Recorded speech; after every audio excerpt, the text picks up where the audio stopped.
This is a crazy one. Thank you. I knew if I dug enough, I was gonna find something ludicrous.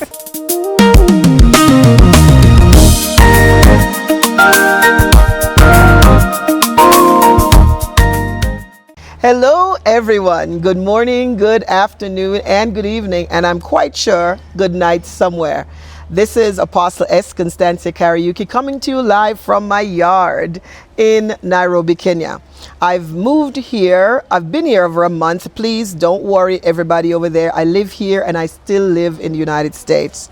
This is an experience of my life and I've decided to bring you in on it. I'm here because, of course, you know my husband is from Nairobi, a Kenyan, and I've become, through marriage, a Kikuyu. What does that mean? There's a lot it means that I still don't know. But what I've also come to know is that in Kenya, there are 42 main tribes. And I want to get the word out there as a Westerner that is of the African diaspora. We know that we lost a lot of things between the Atlantic Ocean and the Caribbean Ocean. We lost a few things. And I'm sure, too, somewhere around the Indian Ocean, we lost some of our roots. But hearing this, I decided to bring some people to you that represent different tribes here in Kenya, so they can tell you what it means to be from the tribe they're from, having a system of roots that we don't quite have. So today I'm here talking with Bridget. Bridget is Nora's sister. Nora is my neighbor here in our compound, and she is from the KAMBA community. She sat here and explained to us what that meant. But I've brought her sister on also. She will talk some more about being KAMBA, but she's also living abroad. She lives in Sweden. So I want to find out some things. So I won't take too long to introduce. Please welcome with me, Bridget. Bridget will tell you her last name because I don't want to be a butcher. Welcome, Bridget. Tell us your name. I'm Bridget Mwikali Ngala. All right. Yeah. And there goes that silent N that I'm now learning to hear. And also we have Mwikali, and it has an M. It has an M. So it's a Kali. I'm learning. Yeah. So you live in Sweden. Tell me about that. How long have you lived in Sweden? I've lived in Sweden for 2 years and a half. Okay. Yeah. I went to Sweden through studies to do my master's. I have a master's in economics. Nice. I'm currently working as a cost control. Cost control. Yeah. I need to control some costs. Don't go to the mall. Yeah. Yes. What does it mean for you being KAMBA, away from everything that makes it make sense? Does it still feel like it makes sense to you? For sure, yeah. Good. Because in Sweden, they value their culture so much. I know. They do. The culture there, it's really valued so much. And you go in and you have to blend with the culture, which is really good.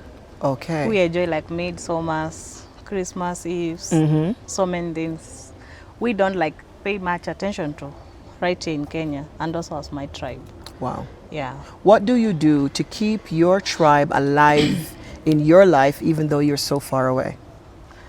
What I do is that I love ugali so much. Oh gosh, ugali. How come nobody talked about ugali before? The food. Oh my goodness, I've had to learn. That's a whole story by itself. I started making ugali in the United States before I got married. And I came to meet this thing. It's white cornmeal, by the way. I came to meet this thing in my pot. I had a lady who worked with us at the school, a teacher, and she came and she showed me how to make it. When she made it, I ate it. I said, okay, this is what it is. When I made it, it was this lumpy, weird thing. I called my fiance then, because we weren't married yet, and I said, I know you're going to not marry me now because I don't know how to make ugali. He says, I can make ugali, I'll make the ugali, but I'll still marry you. So I'm thankful for that. So you make ugali in Sweden? Yeah. Where do you get it from? Normally, when I travel, I make sure that I carry enough. And also, I have a sister also living in Sweden, so when she comes along, I also send her the ugali. And also, as a KAMBA, we have the mudokoi. Talk to me about mudokoi. Mudokoi is like the maize, the corn, but without the upper part. So it's, So you take off the yeah, the white, the upper layer. What is the it? older layer. What's that layer called? I know what it's Hey, called. I forgot the name. Yeah, the choppings. You take it out. So I also make them with the koi. Oh, so you you keep the food Yeah, for I real. value the food so much. Good. Because the food in Sweden is so much different with the food we eat in Kenya. So That I know. I really enjoy like keeping my culture through the food part of it. What about any kind of activity now? And it's good to know that your sister also lives there. So Yeah. are there things that you do that you say, okay, this is our KAMBA thing that we're doing. We're keeping things real. We're keeping it alive. Yeah. What? We speak Kamba. We speak Kamba. Like when we meet, we never speak even Swahili. Good. We are always speaking in Kamba. And sometimes you find I'm talking to my colleague in Swahili or Kamba. And they are Portuguese, they are Swedish people, so it's normal. It's normal. The language, we speak it so much. So the food And the the language, language, yeah. you keep it alive. Yeah. Do you find yourself sometimes that you really become very nostalgic of being here because of something missing from the culture? Sometimes I miss home. Yeah. So I know you're here Because for of the Christmas. vibing What are you and the- looking forward to as the a meat. KAMBA?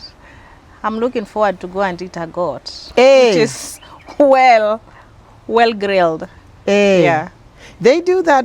They had a sheep over there in the backyard the other day. Yeah. Yeah. I don't know what Prophet intends to do, but I don't want a sheep. I want a goat. Not Yeah. a malnourished goat, though. Thank No, God. not that one. So let me ask you this. Do you talk about your culture being KAMBA while you're in Sweden to Swedish people? Just like they have the different cultures that they practice, do you say, you know what, just in conversation, I'm sure people know of that course, you're when we from have Africa. yeah, because you get so many questions about Africa and the culture. Yeah, so we interact because it's not only the people in Sweden. We are so many people coming in It's from very different diverse. diverse areas. Oh, wow. Yeah. So, you know, just going up and say, hey, listen, this is, so you're open with it and there's Yeah. nobody there that's restricting you from being No, who you are. No. How do you see yourself living there or returning to Kenya, you know, to retire or whatever it is that people do? I don't know. It's 50-50 then. It's 50-50. Yeah, depends. Okay, because I'm in this weird situation now where I never thought of living in Kenya. Yeah. In my younger years, I've been married now for a few years, and the United States doesn't hold for me what it used to hold, excepting for the fact that I have an amazing family and we're so Yeah. close. There were times, maybe-ish, I thought maybe moving back to Jamaica, but now I've put myself in a place where I can't live alone in the United States. I can't live alone in Kenya either. Yeah. I can't live even alone, you know, say Jamaica alone. I've just had to make the world home. How would that sit with you? I think Making it's the world home. It's the same thing, but you know, home is home. You will always Home is home. integrate, Home is no home. matter what. So, at sometimes you miss home, Yeah. but it is what it is. Who is the person that keeps the culture alive in your family? That you can say, this is the person. Is it your grandmother, your mother, your sister? Ooh. I believe it's all my siblings and my father. So because it's always, because when I speak with my father, it's always in Kamba. When I speak with my sister, we speak in Kamba. Wow. So it's just like that. Wow. Yeah. Wow. Even the nieces and the nephews, we always speak in Kamba. That's Only the lovely. younger ones. Sure. You know, it's very funny because holding on to culture is a part of holding on to your language. Yeah. And as Jamaican, living in the U.S., I know speaking to family, we tend to sort of relegate back to the patois. But it's not like here, where this is a strong language and you know this is a language. Because I have nieces and nephews who laugh when I speak patois now because it sounds funny to them. Yeah. Because we're not holding on to that culture. So I think I've learned from you to hold on to it. Because Yeah. if you don't hold on, it's going to die. Yeah. If you don't deliberately push it forward, it's going to die. One last question for you. Yeah. Is there anything about your culture that you want us to know that I've not asked you about? What is it called? There is this one interesting thing, but I don't think it really exists right now. Tell me. When a lady was married and she couldn't conceive like the kids, she used to get married to marry another lady, and she will be called a Iweto. A weto. Iweto. What does that mean? So she would have to allow her husband, No, the lady will marry another woman. Yeah, so she can bear kids for her.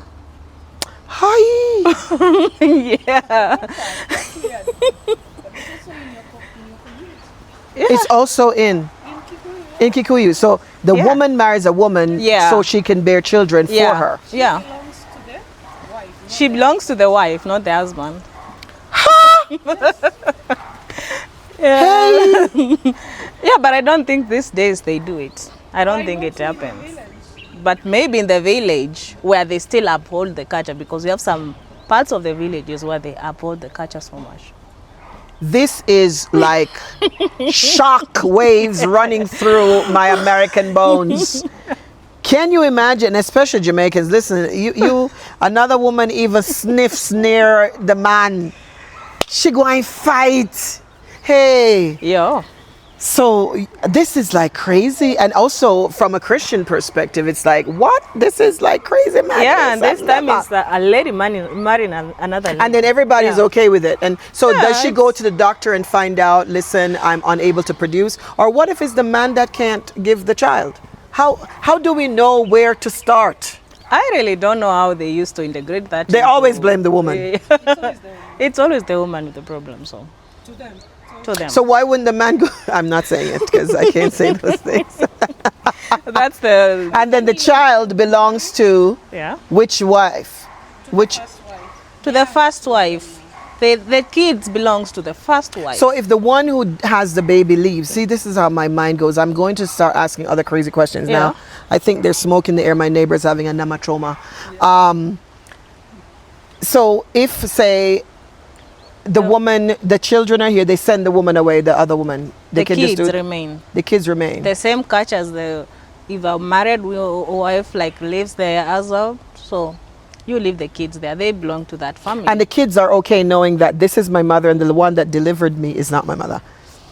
yeah, they grow into it Hey. because it was part of the culture. Also the mom. Yeah. They call the wife that married mom. This is a crazy one. Thank you. I knew if I dug enough, I was gonna find something ludicrous. But I will not say that because you know what? Like I said before, I am the foreigner here. I've come to learn and to know and to understand. Well, I think it's good news to know that it's not really being practiced so much, but maybe upcountry. And by the way, talking about upcountry doesn't necessarily mean north. Upcountry just basically means where the roots are. Yeah. God bless you. And thank you so much, Bridget, for that enlightening bit of information. Thank you. We have really learned a lot this day. Uta Maduni talks about culture. It talks about heritage. It talks about roots and foundation. I've learned so much. I'm better for it. Thank you for joining us. Please like and subscribe. Tell a friend so that we can find what we lost in the Caribbean Ocean and in the Atlantic Ocean, because it's here for us to gain it back. God bless you. I love you and I'm always praying for you. Thank you.